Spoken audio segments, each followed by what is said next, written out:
What it do? Hello. Come on in. Let's sit down. Take a seat. Get you something to drink. We're here for our midweek alchemy message. I'm in better spirits today. I had a low-key private party, not the insanity of the dining room, so it was a nice turnaround from yesterday's shift at work, so that was nice. And today was my Friday, so I've got my days off coming up tomorrow and the next day, so yay. So what's wild about yesterday's reading, and this is in so many of our readings, they predict world events, but that's not necessarily always like our focus. And sometimes I'll see it after the fact, like after we've already talked about the reading, and then the story comes out like hours later or the next day.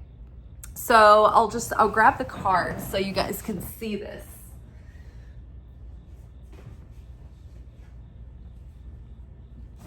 So this morning I saw a story that had sort of been leaked, or like it had come out on, I think, CNN or MSNBC, one of those. And they had to go back and edit the clip because they didn't want to release this information to the public. It was a slip on camera. And there were two different independent reporters or independent content creators who had caught this clip that happened to see, and they were able to catch a recording or download it before it was edited and re-released. And so basically they said, or this clip was of Bevan Stiller talking about the situation going on with the major cities and sending in, groups of individuals into these major cities that's causing, fear and tension right now. I'm trying to be careful about the keywords that I use, obviously. And the reporter was like, is there any grounds for this? Like, isn't this not kosher? This isn't okay, kind of thing. And Bevan was like, oh,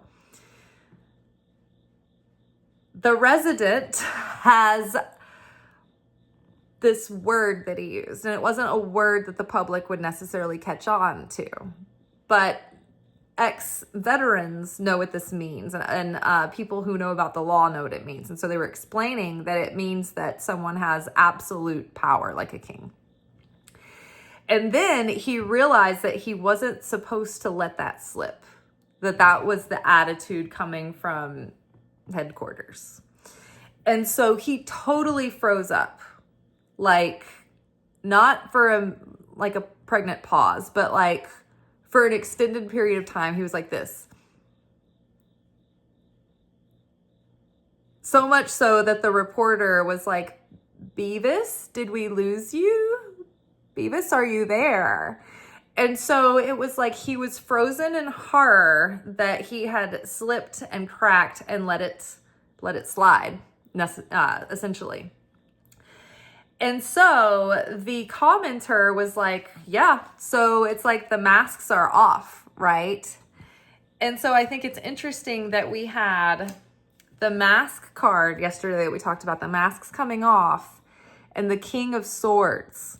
Now, the King of Swords, in addition to thoughts, right, and our self-mastery, the King of Swords is also associated with leadership and government roles, right? And so it's like, and then we had the Destroyer here making people feel trapped and helpless and scared.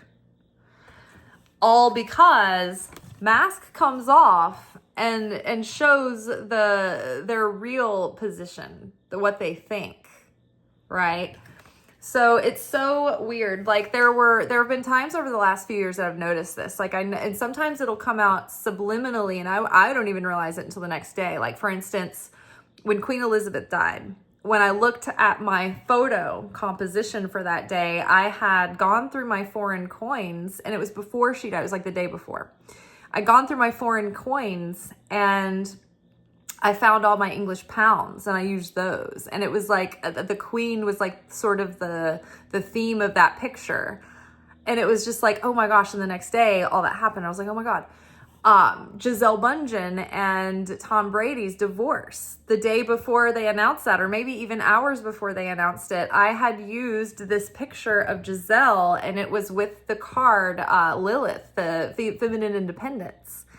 And so that was crazy. And then before the controversy around like the Olympic Games in France and the whole like, sort of like their take on the Last Supper was really controversial. I had used, and it was before this happened, like a picture from this book that was about this woman who went to France, and she's done all these beautiful pictures in Provence, and she actually did her own Last Supper and like put herself in all the positions, like using camera tricks. So it's so weird how that happens. So when I put the pictures up, it might be fun for you guys to look for those Easter eggs. I mean, one of the things that I love most about these posts is the fact that like when I decide to take the picture, I don't think about that either. It's channeled through. Something tells me, go pull this book off the shelf and open it up, and that will be the page. And then I'll read the page. I'm like, oh my gosh, this is like the text on this page is exactly talking about what we're talking about. Or the props that I decide to use, it's not like I think them out. It's just like this instinct that comes forward. So I just think that that's another added layer to our readings, and I think it's really cool and really fun. So if you guys haven't ever looked at my channel page, you can actually see I share the posts so what I do, if you're new to the channel, on Monday, Wednesday, Friday, midday, I will post our deeper readings, the anchor message, the alchemy message, and Friday's weekend reflection message. So those get posted on Instagram with a photo and a blog during the week, right? And then later on in the night, I'll come in and do like the extended reading, talking about the reading on video, on camera. So you can follow me on Instagram to see those early on, but that is Liz_Taylor_magic, magic with a CK, like my channel. But I also post those on my channel page here on YouTube, and you can go to the channel and look at the community tab or the post tab one. I think it's called the community tab, and you can see basically everything, all the content, but the posts are there, and you can see the picture, and you can take time to look at it, because I know it just kind of like scans across the screen like when we do the video. So I don't know, I just thought that was wild. I also predicted the tornado that came through a couple of years ago that I told you guys the story about sometime in the last couple of days. And then the lockdown for coronavirus. So y'all, we're just breaking news here. I've got the scoop. Okay, let's get into our reading. So our weekly alchemy message is when we look at the process of how we're approaching the week's lessons. So from the Wild Unknown Alchemy deck, we have Jupiter,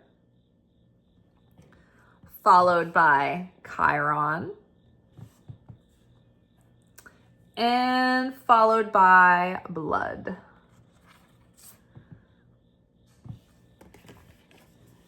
Underneath Jupiter, we have the 9 of Pentacles. Love to see it. Underneath the Chiron card, we have the Moon.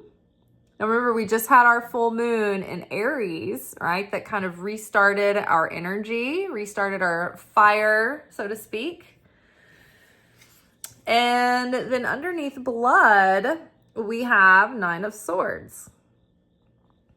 Okay, so here we go. So Jupiter is a very benevolent influence in the cosmos.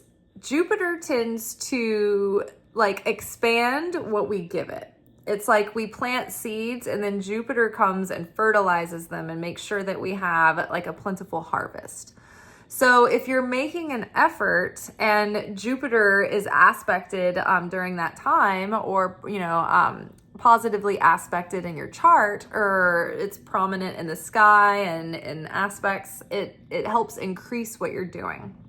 So if you are like starting something and you're working really hard on it and there's a favorable aspect with Jupiter, it means that it's going to take your efforts and expand them. Think about like feeding a turkey. The more you feed your turkey, the bigger the feast you will have come Thanksgiving.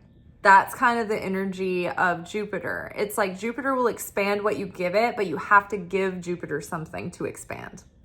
So I love to see this because Jupiter is here expanding our knowledge, expanding our philosophy, expanding our resources, and even our energy and our motivation again, and our sense of vitality and life force.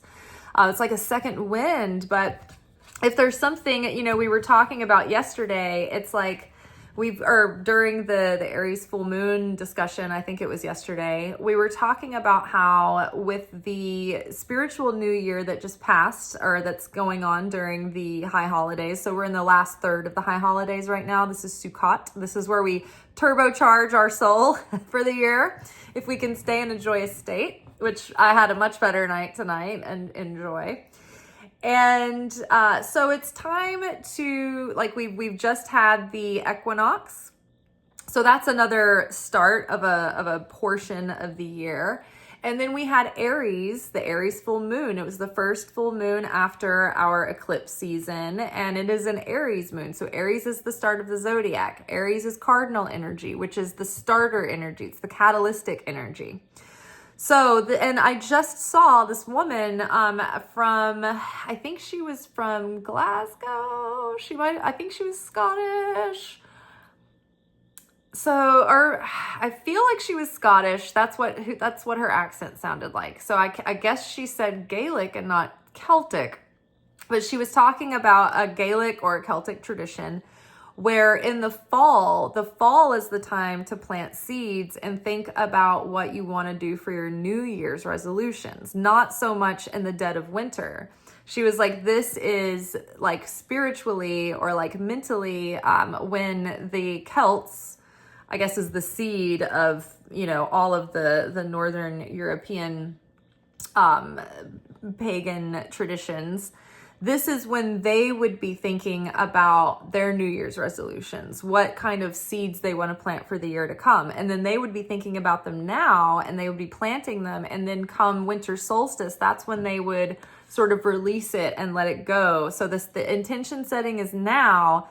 They're holding that space and then sort of releasing it for solstice. So what she was saying was that for 13 days following the equinox, she would write down something that she wanted to see manifest in her life for the coming year, maybe once a day, put it on a piece of paper and fold it and put it away safely. Then come the solstice, the winter solstice starts the 13 days of Christmas, the Feast of Christmas. And so she didn't necessarily relate that, but she did say that starting on the solstice, I will take those 13 pieces of paper, and one per day, I will take them. I'm not going to look at them or open them. I'm going to burn them for 13 days, one per day with a candle. I'm going to look at it, not read it, but look at the folded paper and trust and release with intention that the universe and now understands my declaration, and that is the step of release. And so she would burn that piece of paper one per day, and on the 13th day, the final piece of paper, she would open that one up and read that one, and then whichever one that one happened to be, she would take that as the seed that she would carry, and she would make an effort forth, but she would trust that the others would fall into place. So interesting. So I love that for that energy for this time of year. It really like goes along with everything that we've been talking about for the last couple of days about, you know, having this new kind of vitality and a new like level of motivation to sort of finish the year on a high note, even though this has been the shittiest dumpster fire of a year. I've heard other, you know, wise women from different perspectives, whether they be astrologers or what have you, talking about how this wasn't really the year to thrive, even though we're always hoping this is the year we're going to thrive. This was not. This was like a decomposition year. Right. This was the year that the materials were breaking down, and kind of like when you see like in the forest, as things break down, they start to grow mushrooms, right? They rejuvenate and they grow into something else. Something else comes of them. So this was sort of like a year of decay and breaking down. And so we can now feel, okay, the feeling of regeneration and feeling of taking what we've broken down and creating something new with it, right? So I feel like that is coming back. So if we can lean into that energy and really embrace it and overcome the malaise and the overwhelm and the fear, I think that Jupiter can really expand our efforts. 9 of Pentacles is the independent, successful business person. This card talks about someone who has worked hard, made an effort. They've, you know, been wise and shrewd. And because of that, they're starting to reap the benefits of their efforts. This is always depicted as a single individual who hasn't quite found the every part of the fairy tale yet. All the pieces of the puzzle haven't quite come together for them, but they're standing on their own 2 feet. They're happy, they're satisfied, they're doing well. And so what that says is that's calling in those final pieces that will bring you into the 10s, right? The 10 of Pentacles is happiness, vitality, inheritance, legacy that you leave, like family, you know, it's like things of value that you build and you've created for yourself. With long-term sustainability and things of like long-term value. And then we have, when you look at the 10 of Cups, it's like the completion of like the dreams and the domestic bliss and the happiness that comes with feeling settled and at home and like all is in its right place. And you have the people around you that you love. It's like the cup runneth over kind of thing. So very close here. And Jupiter is coming in and expanding that. The individual in the 9 of Pentacles also has their own spiritual relationship, their own connection to the Creator. And what we've been talking about this week has been that, you know, when we are in a state of joy and when we are in a state of gladness and appreciation, and it doesn't mean that we can't be sad ever, because that is, joy is like a sustaining virtue within yourself. It's not the same as happiness, which happiness is circumstantial, right? You're the effect of a cause when you're happy. It's like, sometimes I'm happy, sometimes I'm not. But no matter what happens, no matter what the circumstances, you can cultivate a joy that's there either way. I've never seen a more moving example of this than the people in Palestine right now. They can keep their spirits so high in the absolute pits of hell on earth. I follow a young man named Ahmed. And he is in the same boat as everyone else, but he spends his days and in his platform trying to start like a charity for the people around him that aren't like people on camera. They don't have campaigns. So he makes sure that the people around him are taken care of too. And he has his best friend in his tent with him who's had some kind of injury that has made it, I think, maybe impossible for him to walk, or I don't know if that's permanent or what, but he sits there and gives him physical therapy and he makes sure that this guy's taken care of. Like, And he's always like lighthearted and joyful. And it's always the ones that are lighthearted and joyful who are giving to everyone else who look the most healthy and the most vital, right? There's another woman named Rosie in Gaza, and she's a woman from Kuwait who actually got stuck there when the war broke out. And so she's just this like beautiful single chick who just happened to get stuck in this country when the war broke out. And so can you imagine like just being like a regular single woman and then all of a sudden being stuck like in survival mode by herself? And you know what she does every day? She holds a charity event. She has these parties for children so they can like have a good time and get out their negative energy and forget about it for a while. And she'll have clowns come, and there are people that's another thing that I'm just like, oh my God, I'm in awe of this. Like, there are people that have been carrying around, even no matter how many times they've been displaced, these costumes and these clown suits and these animal costumes, these like mascot suits, so they can dress up for the children and play and give them something that brings them joy. And it makes me feel so much humility and so humbled, because I am such a wretch. You know, I don't have that capacity in me to be that deeply resilient. That is a muscle that I just like, I look up to them so much for that, right? So when you are able to hold that joy, even in the midst of all this darkness, that brings the Shekhinah over you, the presence of God, the Holy Spirit. And that presence is the presence of protection and sustenance and providing for one.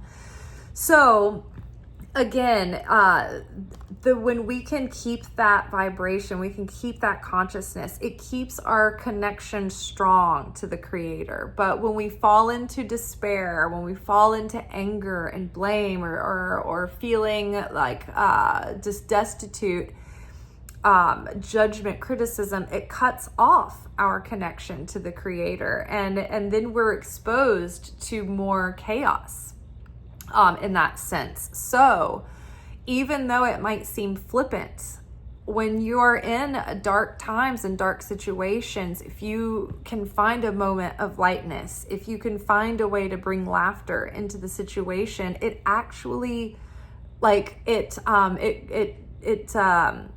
cleanses judgment. And so it helps bring this protective bubble around you. And speaking of protective bubble, I've heard all of these things over the last, like, I guess it was all today, about pray for Dolly Parton. And, you know, we've just been talking about Dolly Parton recently, about what a saint she is. And I guess she's not been feeling well. And so everyone has just been passing it all over the internet. Pray for Dolly Parton, pray for Dolly Parton. We can't lose Dolly Parton. Dolly Parton is our angel. So pray for Dolly Parton. Right? Our prayers make a difference. Our collective prayers make a difference, especially when there are two or more and they agree. Nothing can put us under, right? So again, that vibration, that appreciation, that gladness, it keeps our connection strong and it keeps that blessing flowing. So Jupiter is going to bless your efforts and bring a fruitful harvest. And you might be seeing the early stages of finally seeing the fruits of your labor. Now we have Chiron. Chiron is the wounded healer. Chiron is, the story around Chiron is that Chiron was the rejected, abandoned son of Saturn. And because of Chiron's wound, Chiron learned how to heal that wound in himself. And because of that, he became a healer for others as well. So too are we. The challenges and wounds that we have lived through in our life are part of our tikkun. Our tikkun is like our soul's assignments. And our souls basically file our record for our lifetimes.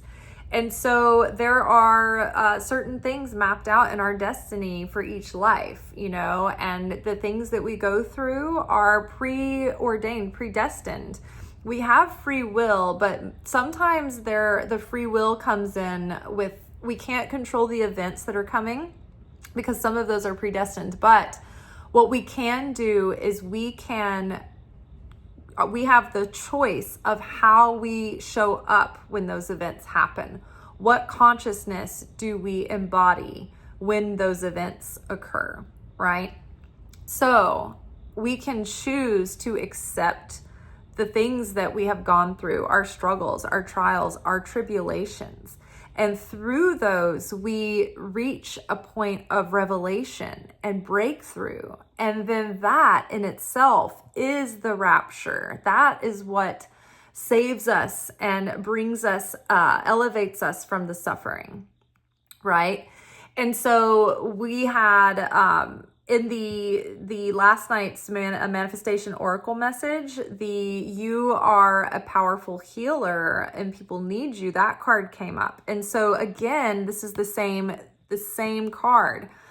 This is a card that says your healing and your process are going to help you help others to have their process, to go through their healing.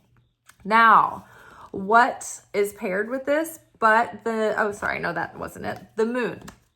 We can only heal what we are willing to look at.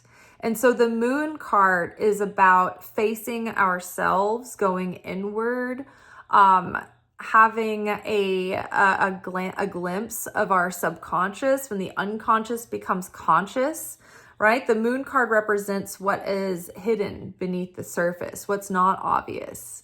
And it has to do with the deep unconscious and the subconscious. And so the moon card often talks about being able to face our fears. And so Jupiter is going to bless our efforts, but we have to be willing to face ourselves and we have to be willing to face our fears in order to heal and to be able to help others as well along the journey.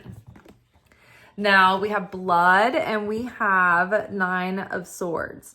So the blood card is about the vitality, the rush of life force coming back. And remember Monday, we had the flame card, the flickering flame, and how delicate that is and how you have to protect a flame in order to keep it burning. Well, my teacher, Michael Berg from the Kabbalah Center, has just been talking recently over the holidays, one of the many consciousness lectures that he gave.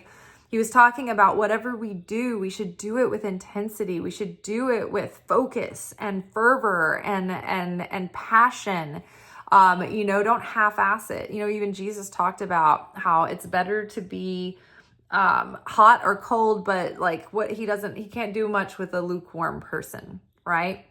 And so 9 of swords is sort of the lower octave of the moon card. Again, it's a feeling of being up at night, feeling distressed, feeling worried, having a hard time sleeping.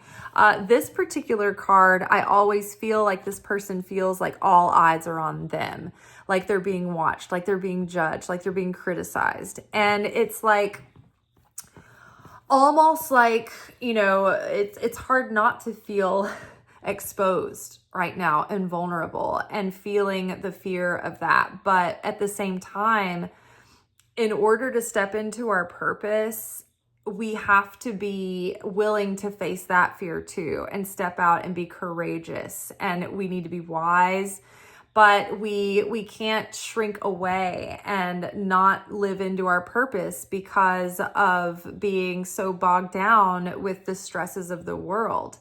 And it's easy to do. Like some days I feel like I can't look away from the stories that are coming out and breaking, because I'm like, oh my gosh, I need to stay informed about what's happening. But at the same time, I'm like, oh my gosh, I need to be reading ancient scripture. I need to be, creating and making things that help guide people, that help shelter people spiritually during this time, right? So it's like there's got to be this balance. So I wanted to read the blood card just because it might give you your own, you might pick something out of it that stands out to you. So blood, the pulse, physicality, and the body. Have no fear of the blood card. It indicates a remembrance of the vital mammalian nature of our existence. Drop by drop, this sacred elixir reminds us that we are alive, not merely thinking beings, but being beings. Now, I want to stop there and point out for a minute that our physicality, we get so protective of it. Look, she's protecting her physical body, right? But truly, I say to you, like Jesus was trying to tell his disciples, no, you can kill the body, but you cannot kill the spirit. You can kill, the flesh, but you can't kill a movement, an awakening of consciousness. You can't kill the spirit of something, right? You can put, a business out, but you can't kill like the community that raised up around the business, right? The spirit remains. Even just something simple like a beautiful little family-owned business, like a restaurant or a store in your neighborhood that you loved, and people went, and it was a beautiful place with the community, and there was beautiful food or beautiful gifts, and people loved it, right? When those businesses go out of business, you don't forget them. You remember them, and you remember how much they meant to you. There was a gift shop down the street that just closed recently. And I went and I got all these things, like that wool blanket, the like Southwestern looking blanket over there that came from the shop. Like I've got so many things from that store, and I made sure I went and like bought like a last few things because they had just been such a beautiful, unique place. I got so many people gifts there. I knew the owners, like, you would talk to people in the store. And we talked about that too last night in our manifestation message. It's like, we get so focused on trying to get our brand out online that we forget about the impact that simple like physical being in a space, gives and leaves that impression. So another deeper point that I was going to make is that I highly suggest going and watching the Secret Teachings of Jesus episode from Saturday night, where it is from the Gospel of Mary. It's from the first section that we covered, and it's entitled Jesus Discusses the Nature of Matter with His Disciples. And we talked about this. We talked about the temporal nature of our physical body, but the eternal nature of our spirit. And although marble stones may crumble and temples will collapse, but the inner temple that we're building is eternal and unchangeable and incorruptible, right? When Jesus turned the water into wine at the wedding of Cana, the vessels were made of stone. And the reason why they were made of stone was because they could not be corrupted or made to be unclean. The stone was impenetrable. So again, we have this, we're sort of fixated with our mammalian nature, and we feel overly protective of it. And we feel very exposed, and we feel very vulnerable. And it's our egos are on, guard right now. Our defense mechanisms are high.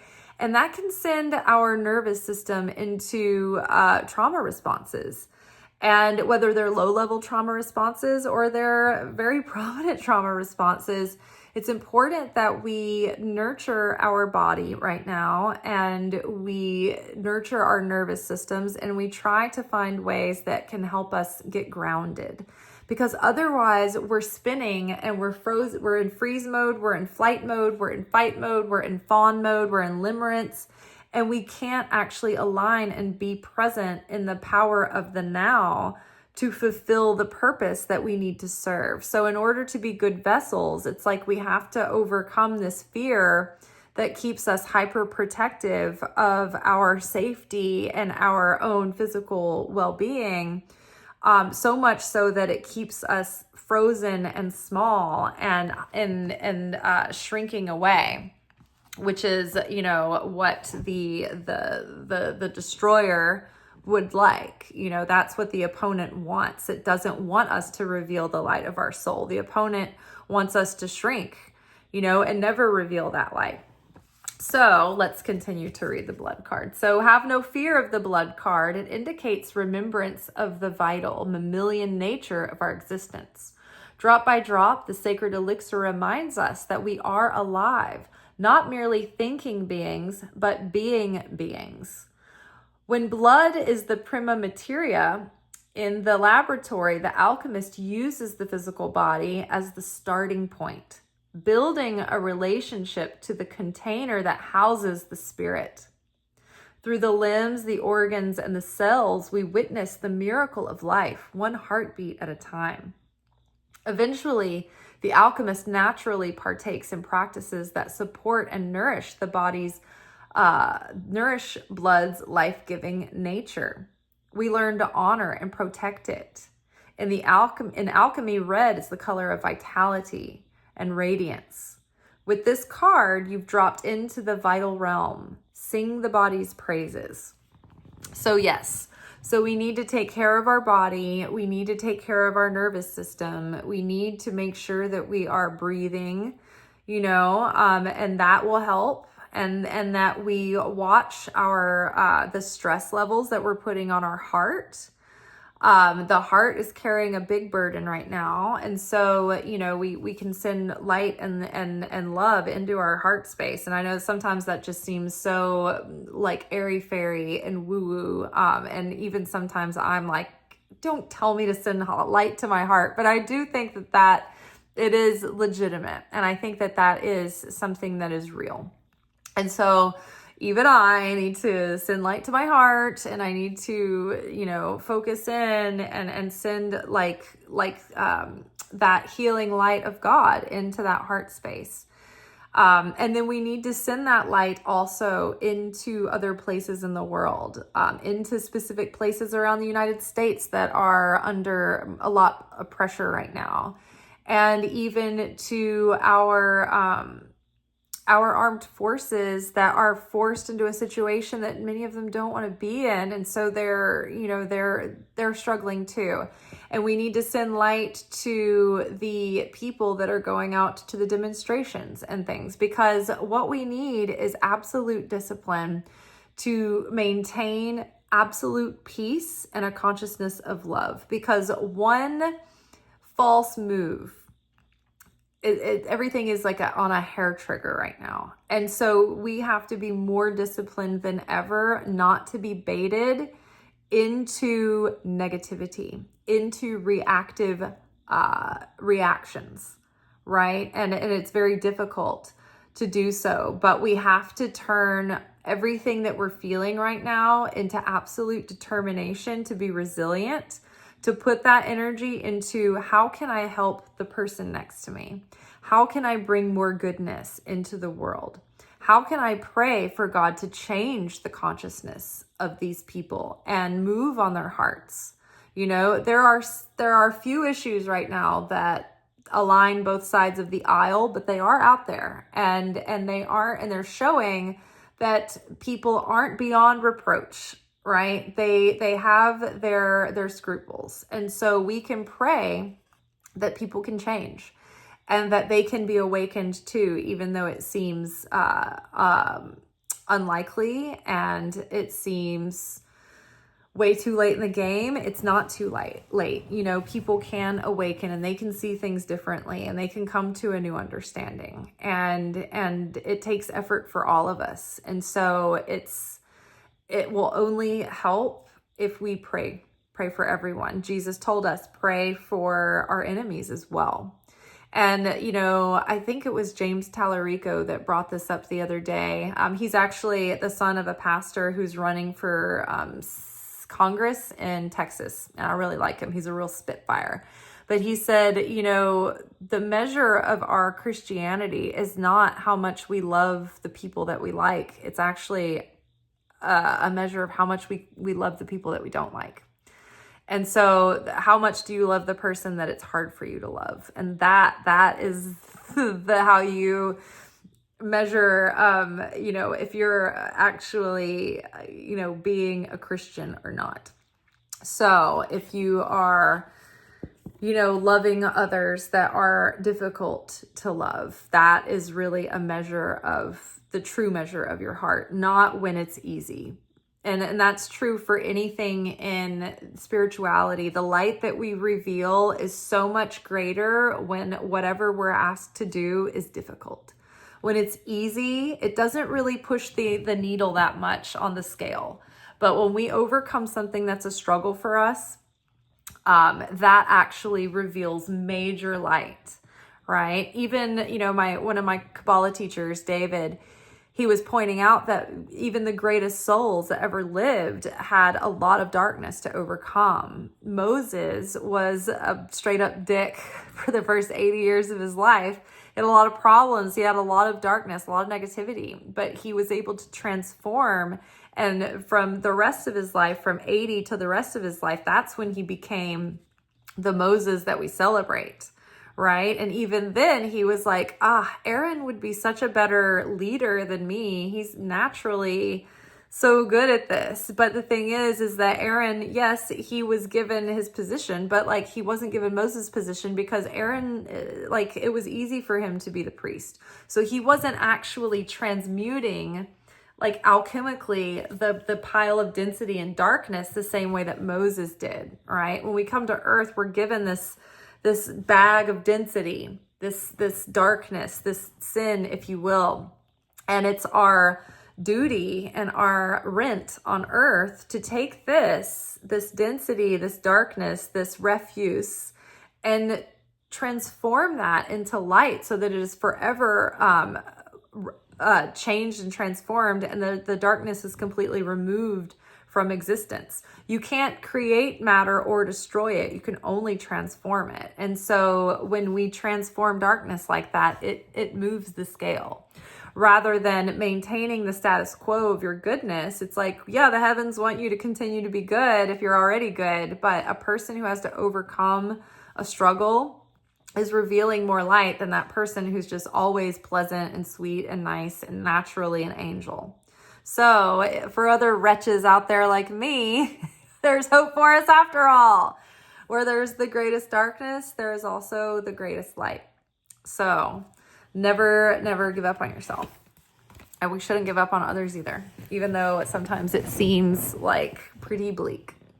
All right, well, that is all for tonight. Tomorrow we will be back for our weekly romance oracle message. See what looks good in our love lives. See if there's anything to look forward to. All right, until then, peace.